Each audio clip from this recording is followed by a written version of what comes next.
এই প্রথম আমাদের গ্রামের মধ্যে কোনো এরকম দুর্ঘটনা ঘটছে যা বলার বাহিরে।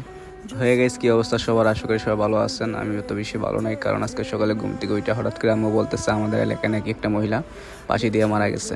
তো এর আগে কখনো আমাদের এলাকায় এই সমস্ত ঘটনা ঘটেনি। আমাদের পাশের গ্রামে আমাদের বাড়ি থেকে ওদের বাড়িতে যেতে বড় জোর 2 থেকে 3 মিনিট সময় লাগে।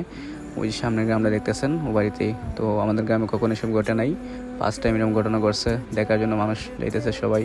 তো আমি সকালে ঘুম থেকে ওইটা চলে গেলাম, ভাবলাম দেখে আসি, কখনো যাই নাই পাশের মোড়া দেখতে। এই প্রথম আমাদের গ্রামের মধ্যে কোনো এরকম দুর্ঘটনা ঘটছে যা বলার বাহিরে। তো এখানে গিয়ে জানতে পারলাম মেয়েটা নিজের ইচ্ছা ফাঁসি দিয়ে মরে নাই, ওকে মেয়েরে ফাঁসি দেওয়া হয়েছে আর কি। মেয়েটার 2টা বাচ্চা আছে, একটা বাচ্চা 6 মাস, একটা বাচ্চার বয়স হচ্ছে আপনার 3 বছর। তো অনেক কষ্ট লাগলো। এরকম নিরহরাম মানুষ কীভাবে হতে পারে? সন্তানদের কথা একটাবার চিন্তা করলো না, নিজের স্ত্রীকে নিজের হাতে মেরে ফাঁসি দিয়ে ঝুলিয়ে রাখছে। আমাদের গ্রামের এই প্রথম এই ঘটনাটা।